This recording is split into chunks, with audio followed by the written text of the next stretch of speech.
O Senhor esteja convosco. Proclamação do Evangelho de Jesus Cristo, segundo Marcos. Naquele tempo, Jesus atravessou de novo numa barca para outra margem. Uma numerosa multidão se reuniu junto dele e Jesus ficou na praia. Aproximou-se então um dos chefes da sinagoga, chamado Jairo. Quando viu Jesus, caiu a seus pés e pediu com insistência: minha filhinha está nas últimas. Vem e põe as mãos sobre ela para que ela sare e viva. Jesus então o acompanhou. Uma numerosa multidão o seguia e o comprimia.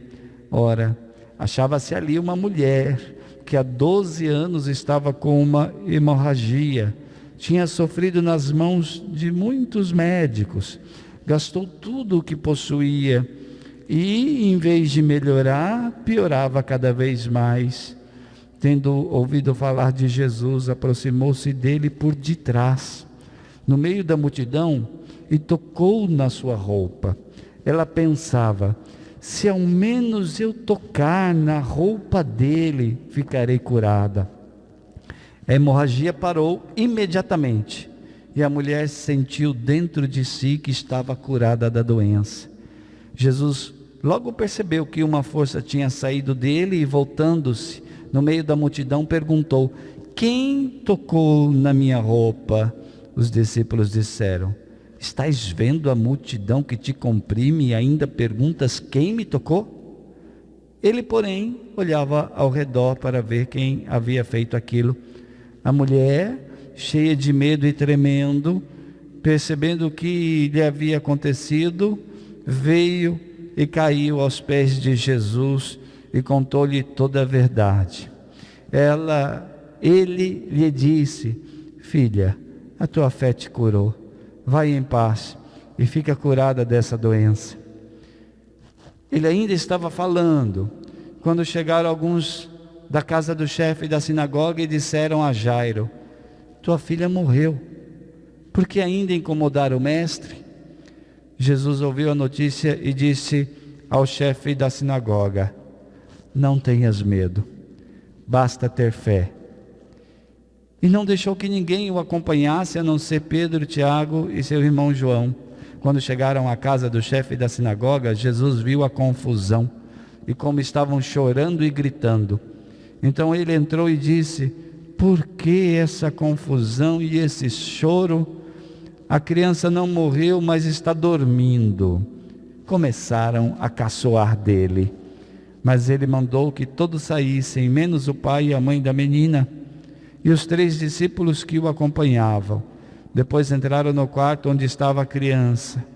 Jesus pegou na mão da menina e disse: Talitá cum, que quer dizer: menina, levanta-te.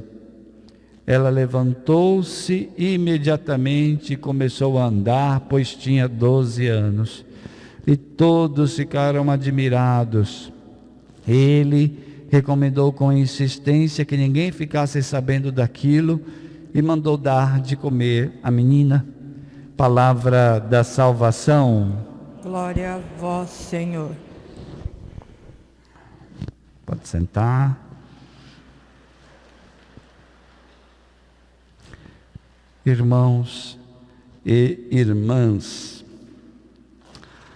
a liturgia da palavra de hoje começa com uma afirmação muito importante, versículo 13 da primeira leitura: Deus não fez a morte, nem tem prazer com a destruição dos vivos. Grave no teu coração essa frase. Deus não fez a morte. Vamos repetir? Nem tem prazer com a destruição dos vivos. Nem tem prazer com a destruição dos vivos. E o texto ainda continua: Ele criou todas as coisas para existirem. E lá no final: foi por inveja do diabo que a morte entrou no mundo. Queridos, num momento quando estamos cercados de notícia de morte, nossa lista de 7º dia, de intenções especiais de falecimento, cada vez mais se avoluma, pessoas morrendo, notícias de morte. Nós somos surpreendidos a cada semana com mais pessoas queridas, próximas, morrendo. Então, neste tempo, quando a gente está cercado de notícia de morte, é importante acolher esta palavra de Deus, esta palavra da Bíblia. A morte não é vontade de Deus. Quem, para tentar consolar outra pessoa, num velório, numa cena onde se mostra, se dá a notícia da morte de alguém, diz coisa do tipo, é da vontade de Deus, não está falando alguma coisa útil, está falando contra a palavra de Deus. Porque Deus não criou a morte e nem tem prazer na destruição dos vivos. Ele criou as coisas todas para existirem, e foi por inveja do diabo que a morte entrou no mundo. Não dá para ser mais claro que isso, conforme ensina a primeira leitura. Com o Salmo responsorial, nós dizíamos: eu vos exalto, ó Senhor, pois me livraste, preservaste minha vida da morte.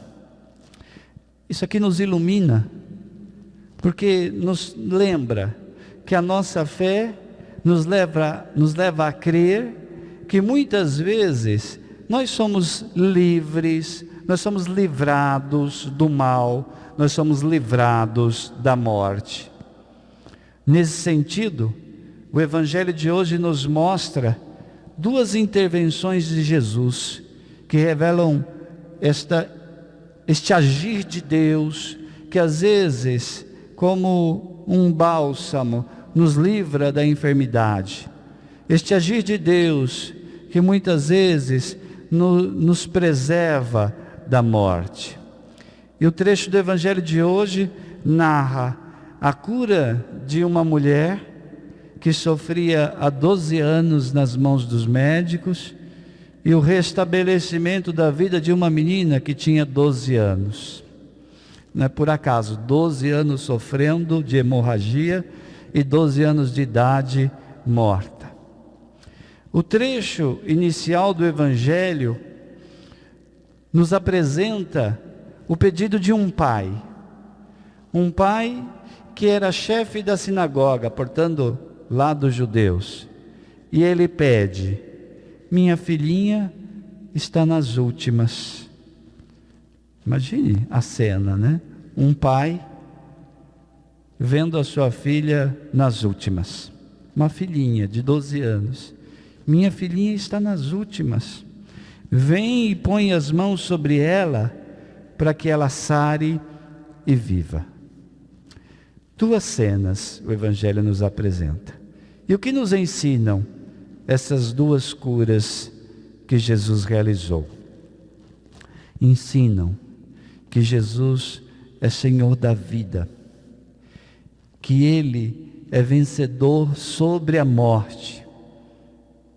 A mulher sofria nas mãos dos médicos, mas nas mãos de Jesus ela encontra cura, ela encontra vida. A menina jazia morta, mas graças às mãos de Jesus ela recebe vida. A palavra está nos comunicando: o poder de Jesus é superior ao poder da morte. Vamos repetir? O poder de Jesus é superior ao poder da morte. Então o convite deste Evangelho é que creiamos nisso. Somos convidados a ter fé no poder do Senhor Jesus. Somos convidados a ter fé no senhorio de Jesus. Ele é Senhor. Essa palavra, então, deve suscitar em nós a fé, esta fé viva no Senhor Jesus. A mulher com hemorragia teve fé, por isso que foi possível ela ficar curada. E a palavra quer suscitar esta fé em nós. Então a mulher teve fé: se ao menos eu tocar na orla, na roupa de Jesus, eu serei curada. E com fé ela tocou o manto de Jesus e foi curada. O pai que estava rezando, que estava pedindo pela sua filha, chamado Jairo, teve fé que Jesus poderia salvar a sua filha da morte. E Jesus tomou a menina pela mão e a levantou do leito de morte. Essa palavra nos ensina então que ter fé é a solução diante do sofrimento e diante da morte. Repito, ter fé é a solução diante do sofrimento e diante da morte. A palavra nos convida a ter fé em Jesus, porque Ele é este que se comove conosco. Ele se comoveu com o pedido do Pai. Ele se comoveu com a mulher que sofria há 12 anos. Jesus é este que se comove com os nossos sofrimentos, se deixa tocar pelos doentes, porque Ele assumiu as nossas misérias, e como foi dito em outra passagem, Ele levou sobre si as nossas enfermidades e carregou as nossas doenças. Você pode, nesse momento, talvez estar se questionando: ok, Padre, mas Jesus pode ser tudo isso, Senhor, e etc. Mas a morte é uma realidade. São 500 mil, mais de 500 mil brasileiros só vítimas de Covid-19. A morte continua acontecendo. Onde está esse poder? Onde está a eficácia dessa fé que pode nos livrar da morte? Alguns até sentindo luto, porque se são 500 mil brasileiros mortos, você multiplica isso por 5, 10, é o número dos enlutados no Brasil. E aí você que sofre o luto, pode estar se perguntando: Padre, eu tive fé, tive muita fé, e meu parente morreu, meu amigo morreu, mesmo quando eu tive fé. De que adiantou ter fé? A igreja nos ensina que Jesus não curou todos os enfermos.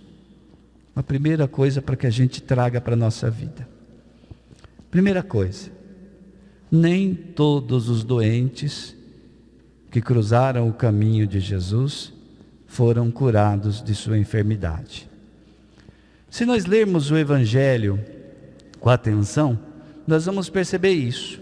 Nem todos foram curados. Nem todos que pediram ficaram curados. Então, alguns foram curados. E essas curas, esses milagres que Jesus realizou, são exemplares. Ou seja, são exemplos, ou se quisermos, são sinais. São como que catequeses, são como ensinamentos de algo maior. Que nos ensinam então essas curas de alguns? Nos ensinam que haveria uma cura muito mais profunda que Jesus iria realizar.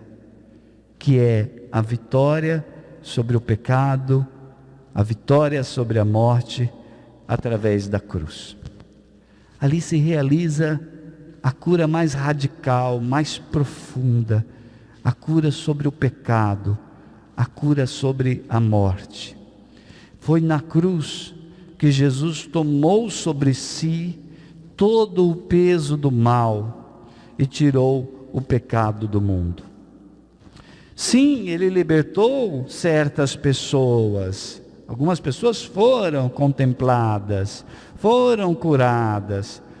Alguns, Jesus saciou a fome, que eram 5.000. Alguns, Jesus curou das doenças. Alguns, Jesus ressuscitou. No entanto, preste atenção, isso é ensinamento da igreja.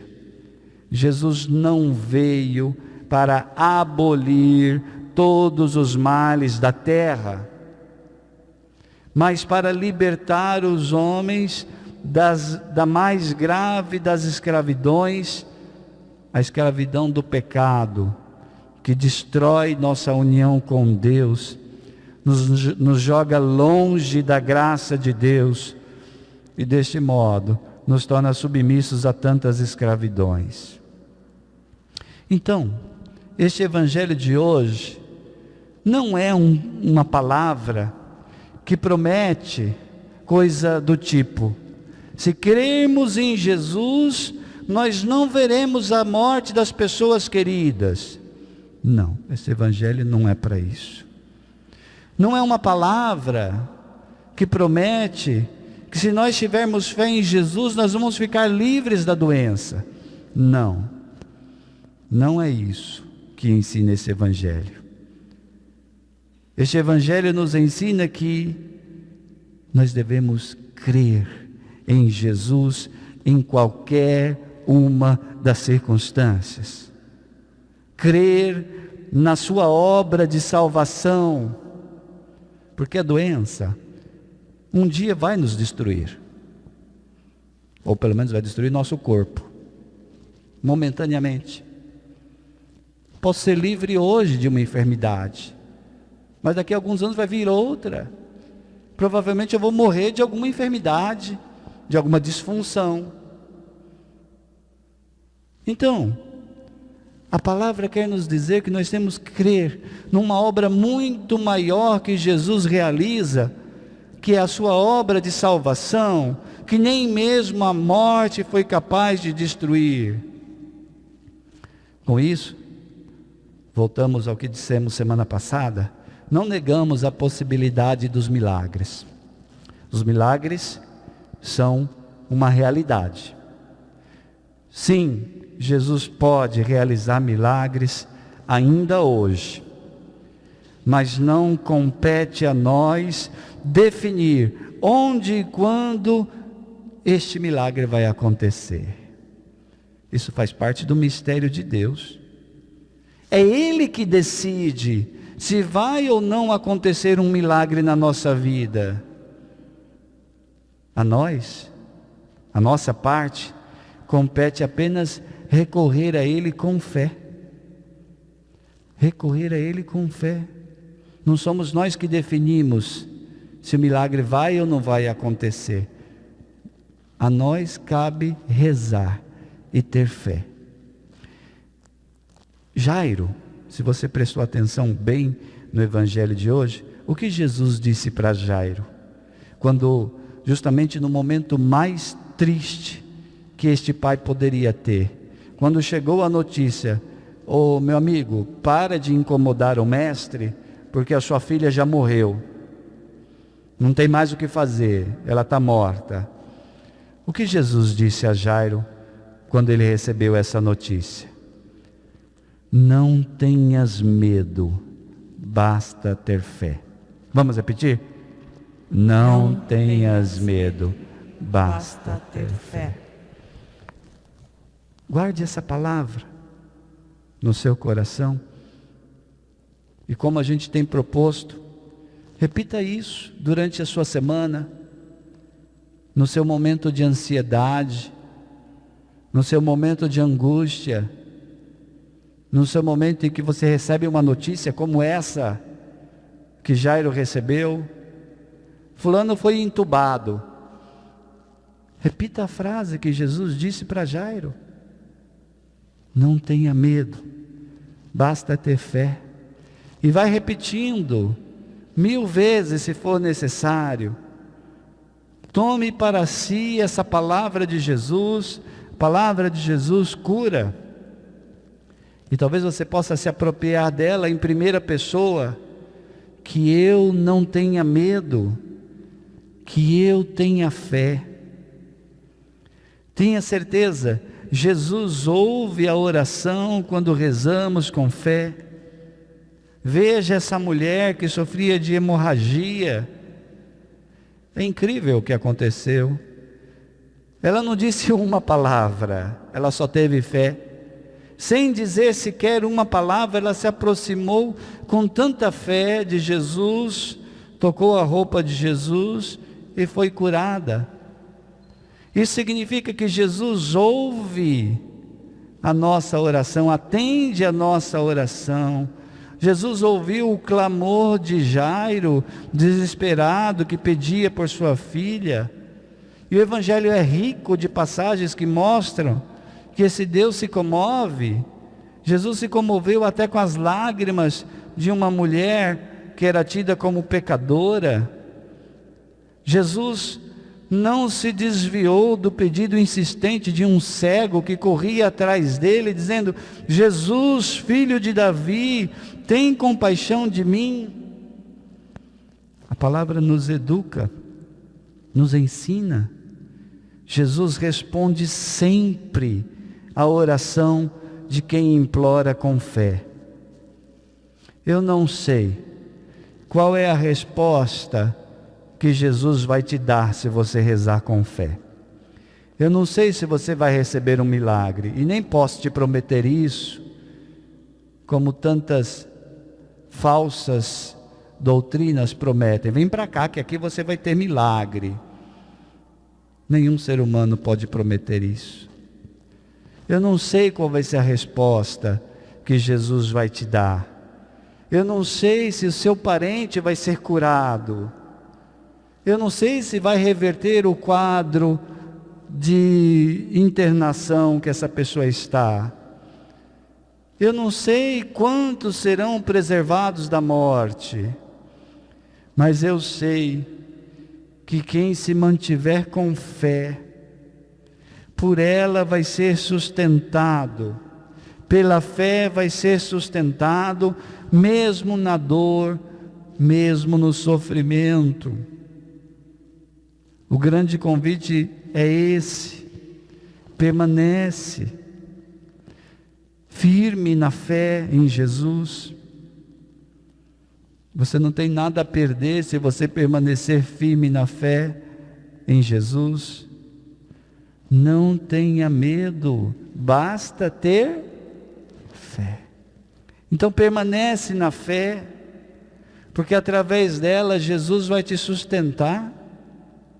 Mesmo se aparentemente não houver nenhuma resposta, nenhuma cura, persevera na fé, pois ela é a condição, é a única condição que o Senhor pede de nós para que Ele opere com a graça dEle em nossa vida. Entenda isso. Para que Ele opere em nossa vida, precisa ter fé. Precisa permanecer na fé. Então permanece na fé. E aí você vai estar sustentado por ela. A graça de Deus vai te sustentar. E a graça dele é o que importa. Importa mais do que a nossa vida. Louvado seja nosso Senhor Jesus Cristo. Para sempre seja louvado.